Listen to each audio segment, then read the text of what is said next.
இஸ்லாமிய மார்க்கத்தை பொறுத்த வரைக்கும் ஒரு குடும்பத்தை சீரமைக்கிறதாக இருந்தா அந்த குடும்பத்தை சீரமைக்கின்ற முதல் படியை எப்படி தேர்ந்தெடுக்கணும் அப்படிங்கிறத இஸ்லாம் வழிகாட்டுது. ஒரு குடும்பத்தினுடைய முதலாவது படி எங்க ஆரம்பிக்கணும்னு கேட்டா, நாங்க இப்ப தனித்தனியாக வாழுகிற சமுதாயம் தான் இருவர் சேர்ந்து ஒரு குடும்பமாக மாறுறோம். அந்த இருவர் மூலமாக பல சந்ததிகளை பெருக்கிக் கொள்கிறோம். இந்த குடும்ப வாழ்க்கை என்பது நாம் இந்த உலகத்தில் தேர்ந்தெடுக்கும் போது இது தவிர்க்க முடியாத ஒரு வாழ்க்கை.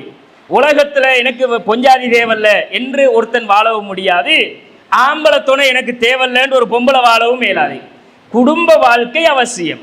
குடும்ப வாழ்க்கையினுடைய அவசியத்தை இஸ்லாமிய மார்க்கம் வலியுறுத்துகிற அளவுக்கு இன்றைக்கு எந்த ஒரு மார்க்கங்களும் மதங்களும் சிந்தனைகளும் கோட்பாடுகளும் வலியுறுத்தல. அமெரிக்கா அறிவுல உயர்ந்த நாடா இருக்கலாம், அமெரிக்காவில் அறிவு உச்சகட்டத்தை உச்சாணிய கொம்பை தொட்டதாக கூட இருக்கலாம்.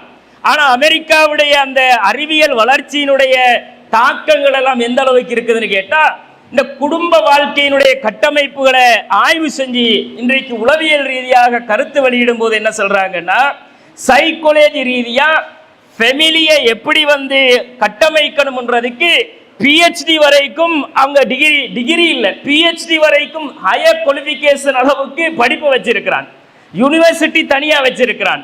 அந்த அளவுக்கு உயர்ந்து படிப்பை மாத்திரம் மூலதனமாக்கி கொண்டிருக்கிற அமெரிக்காவில் கல்யாணம் முடிச்சு கொண்டு புருஷன் பொண்டாட்டியா வாழ்றதுக்கு இது எந்த அளவுக்கு சாத்தியப்படும் அப்படின்னு ஒரு புள்ளி விவரம் எடுக்கிற நேரம் ஆய்வு செஞ்சுட்டு, இந்த கல்யாணம் முடிச்சு புருஷன் பொண்டாட்டியா வாழ விருப்பமாப்பா, அல்லது நீங்க உங்களுக்கு தேவையான மாதிரி ஒரு துணையை தேர்ந்தெடுத்துக்கொள்ள விரும்புறீங்களா அப்படின்னும் போது, இந்த ஹோமோசெக்ஸ்ங்கிற அவரவர்கள் விரும்பிய ஆணை பெண்ணை சாய்ஸ் பண்ணிக்கிட்டு கல்யாணம் முடிச்சு வாழுவோம் அப்படின்ற ஒரு சித்தாந்தத்துக்கு தான் உலகம் மாறி இருக்குது.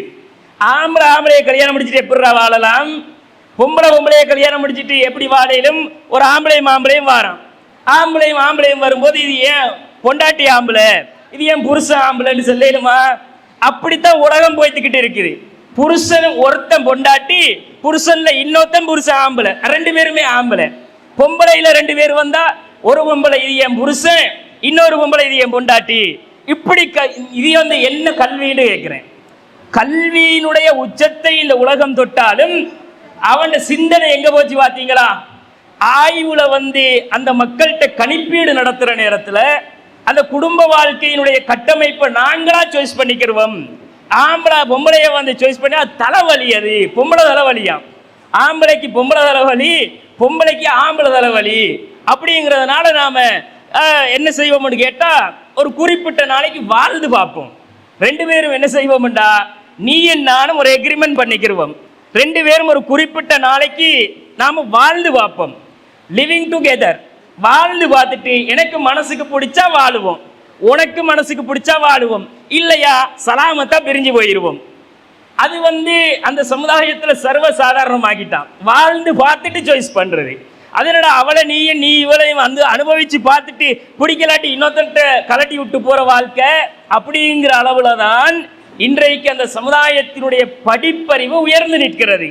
அப்ப ஆய்வுல அவங்க எடுத்த முடிவு என்ன தெரியுமா? 66% மேல ஆம்பளை தான் வேணும்ங்கிறான், பொம்பளை வேணும்ங்கிறான். இப்படி அந்த அறிவியல் வளர்ந்த நாடுகள்ல குடும்ப கட்டமைப்புகள் சிதஞ்சி நாசமா போயிருக்கிறத பார்க்கிறோம். இப்படி ஒரு குடும்ப வாழ்க்கை வாழையிலுமா? அல்லாஹ்வுடைய நியதி என்ன? ஆணையும் பெண்ணையும் அல்லாஹ் ஒரு பாலை இன்னொரு பால் ஈர்க்கிற விதத்துல காந்தம் மாதிரி தான் படைச்சு வச்சிருக்கிறான். ஆம்பளைக்கு பொம்பளையை ஈர்க்கணும், பொம்பளைக்கு ஆம்பளையை ஈர்க்கணும். அப்பதான் இந்த உலகத்தினுடைய ஓட்டம் சரியா இருக்கும். அப்ப இந்த வாழ்க்கையை வாழ வேண்டிய ஒரு சமுதாயம் இதை கலட்டி விட்டுட்டு போனா அது சின்ன பின்னமா போகுமா இல்லையா? குடும்ப கட்டமைப்பு நாசமா போயிருமா இல்லையா?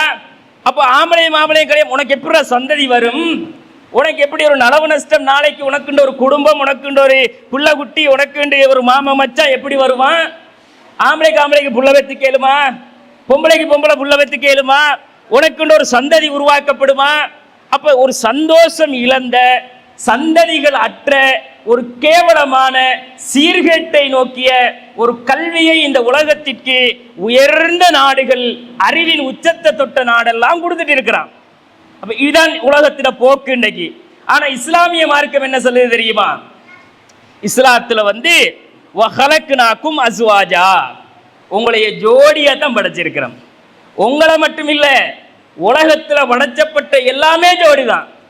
உயிரினங்கள் தொடக்கம் ஆடு மாடு தொடக்கம் எல்லாம் ஜோடிகள் தான். இந்த உலகத்துல உசுராக எதெல்லாம் வாழுதோ அது அத்தனையுமே ஒரு ஆண் ஒரு பெண்ணாகத்தான் வாழ்ந்தாகணும். அதான் இயற்கையினுடைய நியதி. அந்த நியதியை மனுஷனாக மாத்தினா சீர்கெட்டு போயிடும். அல்லாஹ் இயற்கையாக ஏற்படுத்தின நியதி என்ன? ஆம்பளைக்கு பொம்பளை வேணும், பொம்பளைக்கு ஆம்பளை வேணும். இந்த ரெண்டு பேரும் ஆணும் பெண்ணுமாகத்தான் இந்த சமுதாயத்தில் வாழ்ந்தாகணும். அவர்கள் மூலமாகத்தான் இந்த உலகம் உருப்பெற வேண்டும், சந்ததிகள் பெருக்கப்பட வேண்டும். அப்படி இந்த உலகத்துடைய ஒரு செட்டப் அல்லாஹ் வச்சதுனாலதான் ஆதன் நபியில இருந்து அவருடைய ஜோடியை அல்லாஹ் உருவாக்கினான். ஆதன் நபியை படைச்சிட்டு அல்லாஹ் அந்த ஆதம் நபியில் இருந்துதான் அவருடைய மனைவியை அல்லாஹ் படைத்து அந்த மனைவி மூலமாக இருவர் மூலமாக வபஸ்ஸ மின்ஹுமா ரிஜாலன் கஸீரா, ஏராளமான மக்களை சனத்தை பெருக்கினான் அல்லாஹ். அந்த ரெண்டு பேர் மூலதனம் இல்லாட்டி ஆம்பளை எப்படி சந்ததி வந்திருக்கும்? பொம்பளைக்கு பொம்பளைண்டா எப்படி சந்ததி வந்திருக்கும்? இந்த உலகத்தில் சந்ததிகளை இனத்தை பெருக்குவதாக இருந்தால் அல்லாஹ்வுடைய செட்டப்பை சீர்குலைக்க கூடாது. அல்லாஹ் இயற்கையாக நியதியாக இந்த உலகத்துக்கு ஏற்படுத்தி அந்த நியதிகளை பாழாக்க கூடாது. அப்ப அல்லாஹு தஆலா திருமறை குர்ஆன்ல சொல்ற நேரம் ஹுவல்லதி ஹலக்கக்கும் மின் நஃப்ஸின் வாஹிதா, அல்லாஹ் உங்களை எப்படி படைச்சிருக்கிறான்? ஒரு ஆத்மாவில இருந்து தான் உங்களை படைச்சிருக்கிறான். ஒரு ஆத்மா யாரு? நம்முடைய தந்தை ஆதம் அலைஹிஸ்ஸலாம். அவரில் இருந்து வஜஅல மின்ஹா ஸௌஜஹா, அவர்ல இருந்து தான் ஜோடியை படைச்சான் அல்லாஹ். அவரை படைச்சிட்டு அவர ஒரு பாதி தான் அவருடைய ஜோடி ஹவ்வா அலைஹிஸ்ஸலாம். படைச்சு ஏன் படைத்தான் என்றால் லியஸ்குன இலைஹா, மன அமைதியை அவள் மூலம் அவர் அடைய வேண்டும். மன சந்தோஷத்தை, அமைதியை, திருப்தியை அந்த மனைவியிடத்தில் அவர் அடைய வேணும். அப்படிங்கிறதுக்கு அல்லாஹ் ஜோடியை ஏற்படுத்தினான் அப்படிங்கிறான் அல்லாஹ் தஆலா. அப்போ கணவன் மனைவி என்ற வாழ்க்கை கட்டாய தேவை. அதுல இருந்து யாரும் இந்த உலகத்துல வேணாம் போக இயலாது.